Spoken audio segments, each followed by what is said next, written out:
Good morning. We don't get to say that very often.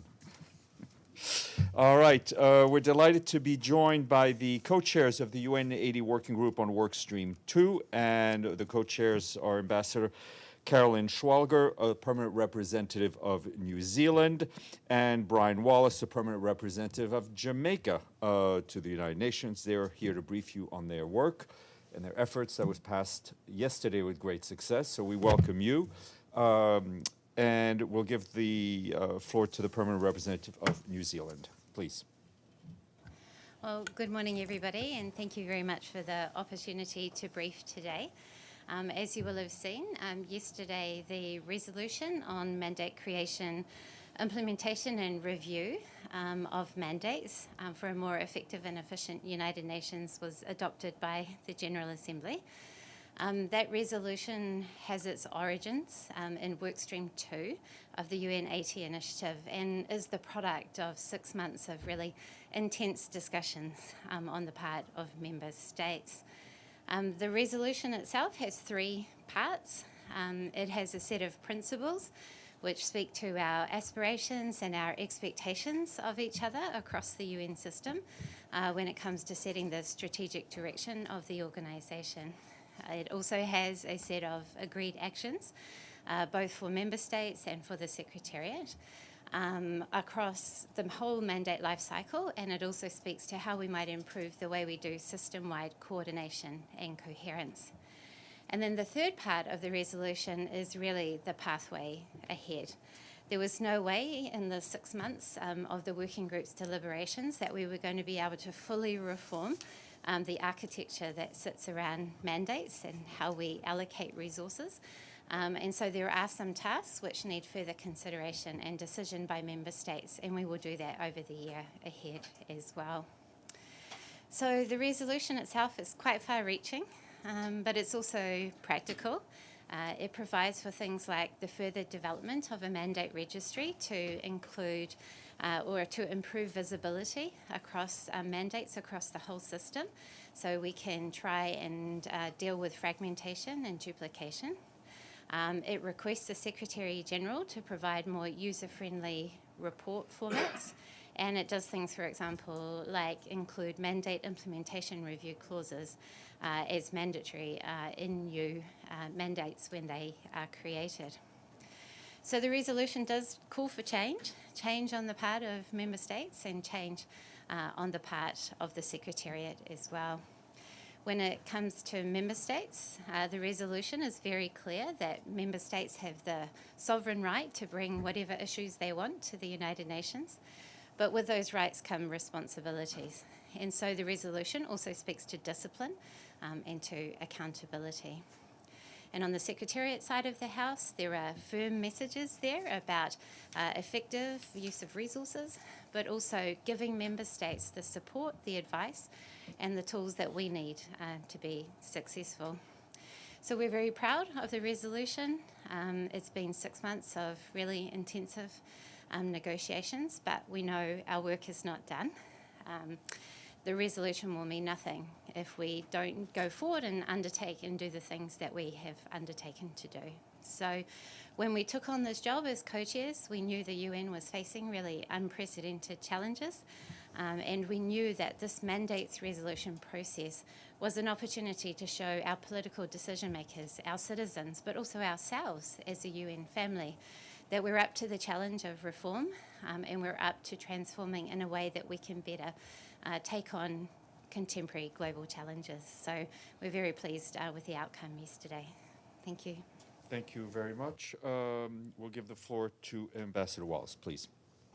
Thank you so much, Stefan. And thank you, colleagues, for spending some time with us to hear a little bit about what some would consider a very mundane issue.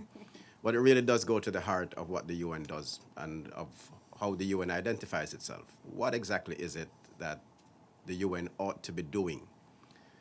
And how do we decide on that? Who has responsibilities and what kind of support does it take? So the adoption of the GA resolution, mandate implementation and review, mandate implementation review, let me get the words right, for an efficient and effective United Nations yesterday, really does present a unique opportunity for UN member states who, as Carolyn said, are endowed with the prerogatives of mandate decision making to take ownership of the responsibilities associated with the creation, implementation, and review of mandates. The adoption of the resolution by such an overwhelming majority of member states has demonstrated the willingness of the membership of the organization to hold itself to account for its decision making. This reflects a clear recognition by member states of the need for us to be better, to be more efficient, to be more effective, so that the UN can become more impactful for the people we serve. The resolution provides a practical, ambitious, and pragmatic basis for improvements in the way the entire UN system functions throughout the mandate lifecycle. We look forward to fully engaging in the next phase to ensure that we implement the principles, actions, and commitments that are contained in the resolution, with the working group now set to resume its work on the 1st of May. Thank you. Thank you very much. I will take questions. Edie? Thank you both very much on behalf of the United Nations Correspondents Association for doing this briefing and giving us an update and a chance to ask some questions.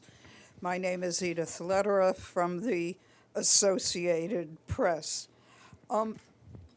Is there any goal for the number of mandates that you would like to see the UN tackle, and that would mean a reduction, obviously, of some thousands of mandates? And are you both going to stick with the issue of mandates, or are you going to go on and tackle one of the other huge issues on the UN80 agenda? Thank you. Thank you so much for the question, Edith. To answer the last question first, it's been 6 months of very hard work. And we have tried to be very engaged with the member states so that every voice counted in the process. We remain committed to this organization and to doing whatever it takes to make sure that we not only remain relevant, but improve our connection with our global citizens. And if that means that we continue to tackle the challenges, the various challenges that the UN faces in this field or in another field, we are happy to look at whatever opportunities to serve will come along. On the question of tackling the number of mandates, we have never thought that this should have been a numbers game. Because if we learned anything from the last attempt to address the stock of mandates, is that if you addressed it from a numbers game perspective, you're almost doomed to fail from the beginning. What we do have now is a set of tools that member states and the Secretariat will use that will result in better decision making across the mandate lifecycle. So there will be a more efficient use of time, of resources. We hope to see a streamlining of Secretary General's reports. We know that there are thousands of them. We hope to see mandates being reviewed as they are being implemented, so that decisions can be made on whether or not they've served their purpose and therefore can be removed from the stock of mandates, or whether they could be merged because they're duplicitous or duplicative of other mandates, and thereby, again, reduce the number of mandates that are in the stock. So the entire process that is envisaged and contained in the resolution will certainly result in the streamlining of the number of mandates that are on the books at the moment as well. Thank you. Ephraim and then Fethi. Oh, sorry. I'm sorry. I apologize. Sorry. I'll be very brief. I agree absolutely with Brian on the numbers game. What we learned in this exercise too, that they were a bit of a red herring in some ways, because obviously you can have one mandate that creates a $1 billion peacekeeping operation, and you can have a mandate that sets up a half-day meeting. So they're not all created the same. So as we said, we tried to deal with the architecture. On the question of future reform, my posting concludes before the summer, but you can be sure that New Zealand will continue to stay highly engaged across the reform agenda. We intend to work in the Fifth Committee, for example, on the financial rules and regulations. We intend to work in Workstream 3 on issues such as in-country and regional footprints, because the UN's presence in the Pacific is such an important issue for us, and a whole suite of other issues that intersect with the mandates process.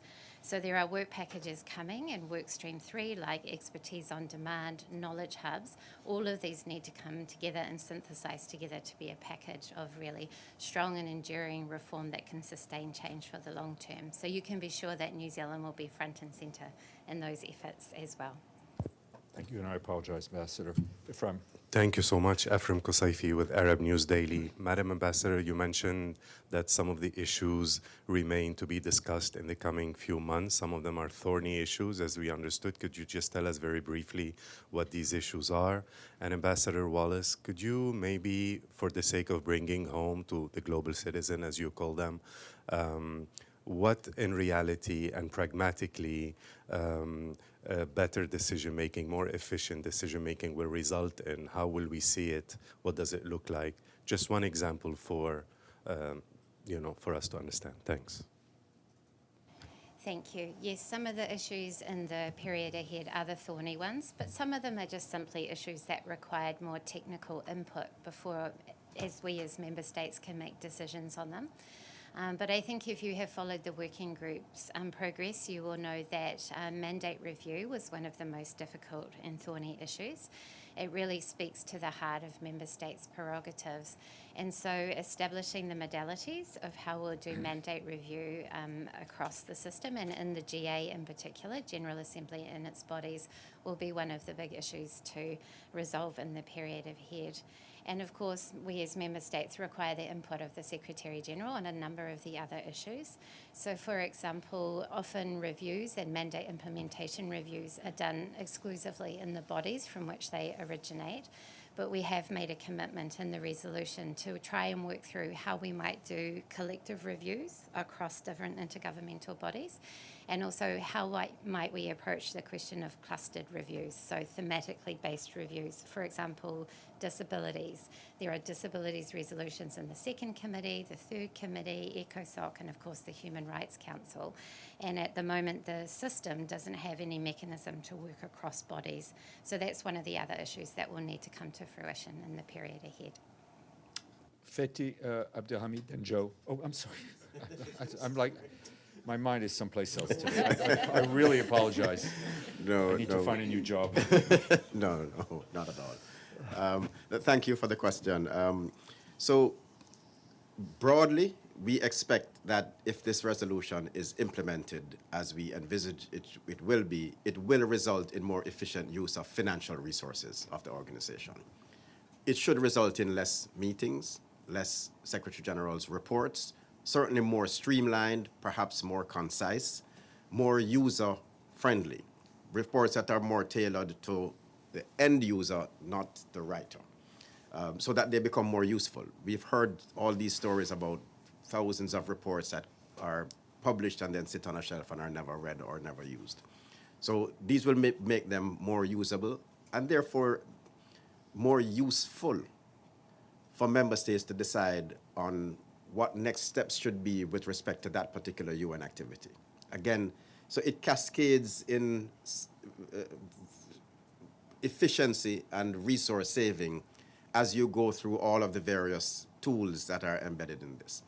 It will give us visibility across the mandate landscape so that a member state who has an idea to bring something to the General Assembly via a resolution to mandate the UN to do something will now have the ability to look across the UN system to see what already exists so that we don't bring forward duplicative resolutions. we hope that this provides an opportunity for us to look at clustering, so that where we have many resolutions, many mandated activities around disabilities or around tourism or around transnational crime or transnational gangs, that this will provide an opportunity for us to look at them holistically, see what needs to be consolidated, so that we can tackle the actual challenges in a more effective way. So it really does provide the potential for us to become sharper in our delivery of action that is mandated by member states. Thank you. Fetty. Thank you, Steph. And this question for the two ambassadors, just to I make get it. I think I need my mandate reviewed. Yeah. Thank you, Madam Ambassador. Mr. Ambassador, thank you very much for doing this briefing. One of the most common critique you hear in many corners, in many capitals of member states, that the UN is becoming an ineffective, it's becoming, especially the GA, is becoming a mill of resolutions and mandates and fancy language and co-sponsoring of some. But with the adoption of the historic resolution yesterday, I wish to come and ask you, who decides which mandates or resolutions are obsolete, duplicative, unmatching with the times we are in? If I recall, resolutions regarding decolonization that's still in effect. And how to prevent this process from becoming a selective political trimming tool.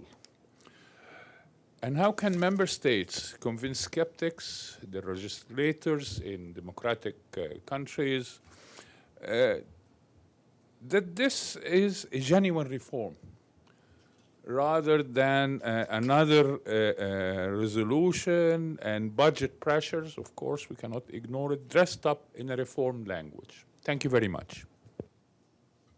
Thank you. A really great question. It's actually why we were driven to do this exercise, to be honest.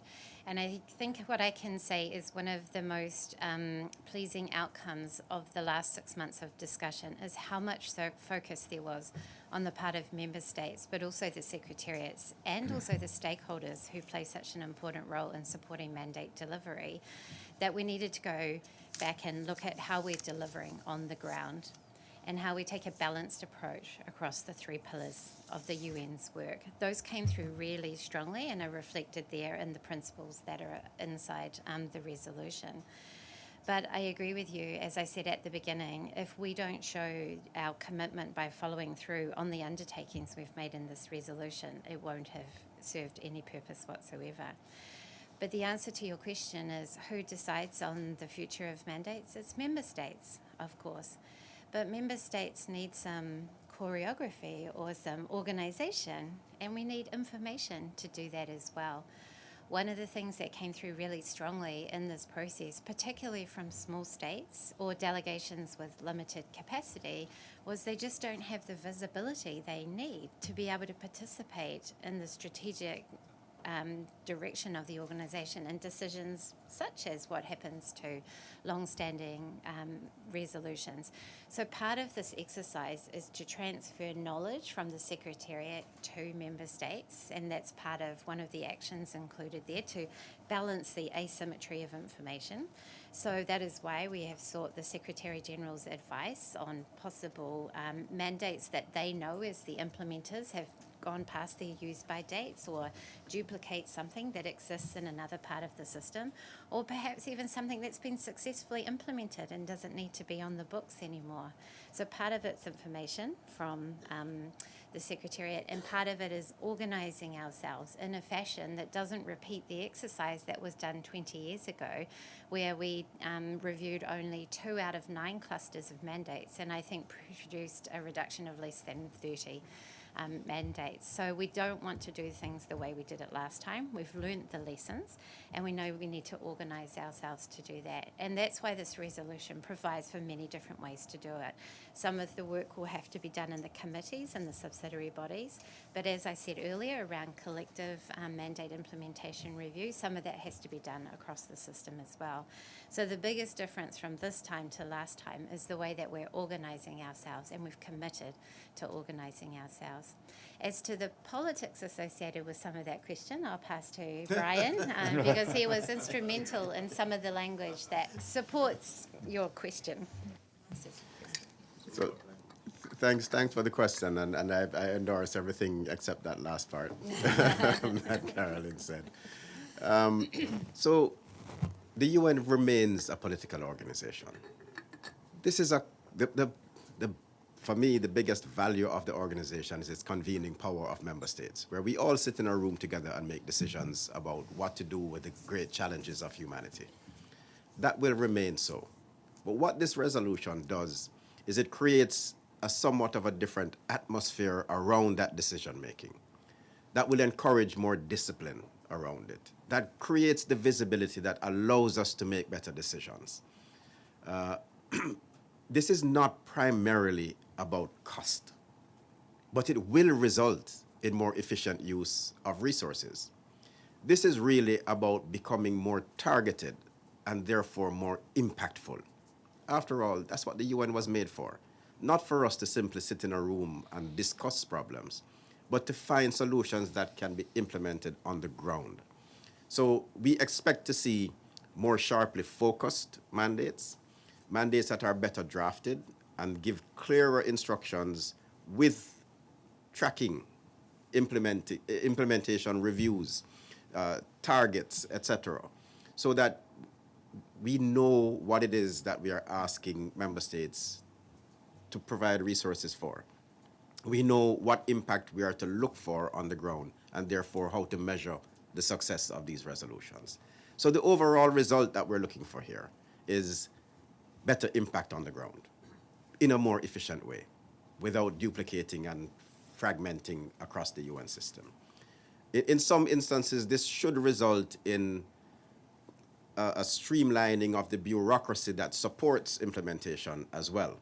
Because if you're not having one mandate split into 10 different parts and being implemented in a fragmented way by different agencies, trying to deliver the same impact, but stepping on each other's toes, then you will see also that it can result in the UN system itself taking account of the need to act more efficiently.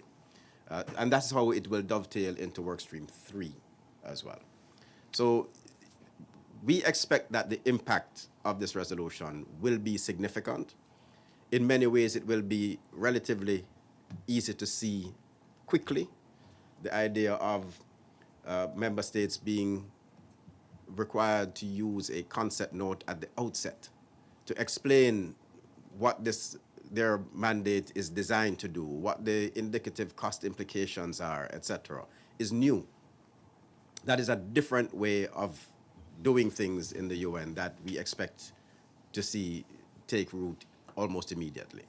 So we have high expectations of the impact of this resolution on the way we do business. And I don't think anybody disagrees that the UN needs to do business better. So. Thank you. Abdelhamid, Joe, and then Evelyn. Thank you, Madam Ambassador. Thank you, Mr. Ambassador. Abdelhamid Sayam from the Arabic Daily, Al-Quds Al-Arabi. I want to follow up to my friend's Fatah's question. I mean, it's assumed that you did the best reform of the United Nations. The best, all kind of reforms are in place, and it's becoming a more efficient, more effective organization. What good it can do if there are certain powers in this world who are trying to discredit the UN, who goes over the UN and violate the UN Charter and violate international law and attack many of branches of the UN, like WHO, like Human Rights Council, like ICC, trying to dismantle UNRWA, all these global organizations that has been working for the better of human beings. What good it could the reform can do if there are these certain countries trying to impose the rule of law, power of the rule of power rather than the rule of law. Thank you. Thank you for that question. It's a question that is on everybody's minds, of course. This is the environment that we're in now. We can't be blind to the realities that we face. But the UN remains, as I said earlier, the only place that all 193 member states get to sit down. And we get to have these discussions. But we have to demonstrate as well that the UN is fit for purpose. And that is what this is designed to help with. It is not a silver bullet. But this will help to ensure the relevance of the UN for all member states. And if we are able to demonstrate that the UN is capable of reforming itself, not by pressure from one or another, but by the collective will of the member states of the organization, then our global citizens who are the beneficiaries and our constituents will see that the work that we're doing is worthwhile. And as that constituency continues to believe in the relevance, then member states will also see its value. And we're very confident that that will happen in the days and weeks to come. Thank you. Joe? Joseph Klein, Canada Free Press. Two questions. First of all, you've used the term global citizenship several times today, and those phrases are frequently used in many UN documents. I haven't seen a definition, particularly any legal definition, that scopes out the difference between a global citizen and a national citizen. I mean, I understand that there are transnational issues and the environment and pandemics and so forth, but dealing with them cooperatively does not necessarily translate to a concept of global citizenship. So I'd like to have a little bit more detail on that. Second question is, in implementing your suggested recommendations regarding the mandates, would that include a monitoring mechanism on how they're being implemented? And just as an example, and in many documents that are produced by, for example, the UNDP, UNICEF, UNESCO, give the author's point of view on controversial issues like gender identity and so forth, and probably take a lot of time and resources to produce it, rather than giving balanced views and collecting data more objectively. Are you suggesting an examination of the content of these reports and perhaps some parameters to limit and define what should be the scope of those reports? Thank you. So I'll take the question on the global citizen, since I've used that term. And let me just be clear, I'm not trying to define legally what a global citizen is. I'm referring to the people the United Nations serves at its broadest level. So I'm not here trying to reinterpret that phrase. And I'll ask Carolyn to answer the second. Sure. I also have a view on the first one. And I will note that Ambassador Wallace used that term in response to a question, but I have a view on it as well. In New Zealand, a country very far at the bottom of the world, we know we cannot be a prosperous and secure nation unless we're part of a global world. Our ships that come to take our dairy products, the rules and regulations that guide rocket launches into space, we are the third largest site for rocket launches into space. the telecommunications networks that we need, the biosecurity rules, pandemics, as you say, transboundary issues in the skies and the seas and in space. These are things we have to do as an international community. And so whether you use the word global citizenship or international community or just international cooperation between states, that's what we think about and when we took this gel bomb. And so we're committed to improving that.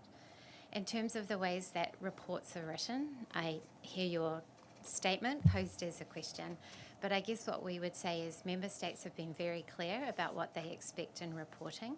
And if you look into the resolution, you will see statements there about the need for member states and the Secretariat alike to use evidence-based decision-making, to use impartiality when it comes to making analytical assessments. So that language is very strong in the resolution, both as a principle and in specific actions as well. So I would encourage you to have a look at the content there and see if it responds to the question that you have. Thank you.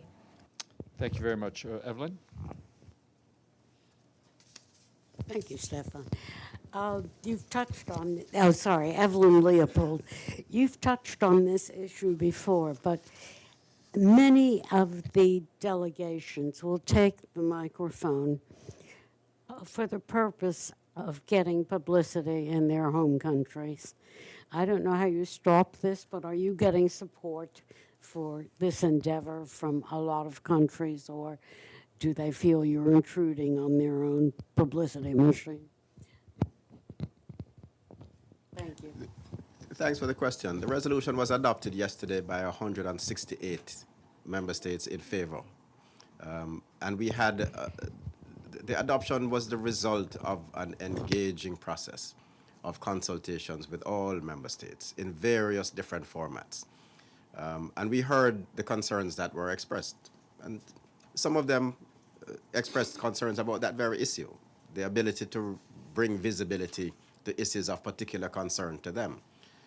This is the UN, and this is the space to do those things. So we're not here looking to constrain member states' prerogatives. What we're doing is asking for more discipline in how those prerogatives are exercised. And we don't think that this will have a chilling effect on member states' willingness or desire to bring things that are important to them or to their region or, in their view, to humanity to the table for discussion at the UN. And we have heard very encouraging things from the membership about how they see the process and how they believe that the resolution will be impactful in that regard. Islam, and then we have to shut it down because I have to brief, and then the President of the Council is coming. Thank you very much. A quick question, and I am sorry I arrived a little late. If you could just introduce yourself, Islam. Oh, my name is Islam Doğru from Anadolu Agency. So I apologize, I arrived a little late if you already mentioned this. The resolution was adopted yesterday. It's maybe too early to ask, but what is the immediate program or the first thing on your table to implement? How soon can we expect to start seeing the effects of this resolution? Thank you. Today. From today, there are many actions in the resolution that are to be implemented from the 1st of April. Any new proponent of a mandated activity now needs to produce a concept note from today. They need to find their technical contact point in the system. They need to provide indicative financial implications for what they are proposing. So today, I could speak about many of the other actions. What we did explain, I think, before you came in is there are some tricky things that are complex that still need to be worked through, and those tasks have moved to the working group for consideration and decision making. So it is true that a number of the actions will come on stream over time, but my expectation as a co-chair and what the resolution says is today. Thank you. If I could just add one quick thing to that. Another thing that we have already seen that started during the process was the mandate registry, which does help with visibility across the mandate landscape at the moment. So that is already available for use. And a part of this, the tasks in this resolution for the Secretariat is to continue to develop that tool to increase and enhance the visibility. So those things are immediate.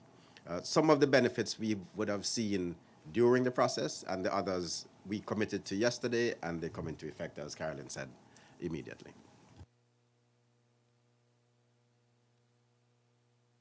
And we hope to see you for phase 3, because I know you'll be doing it.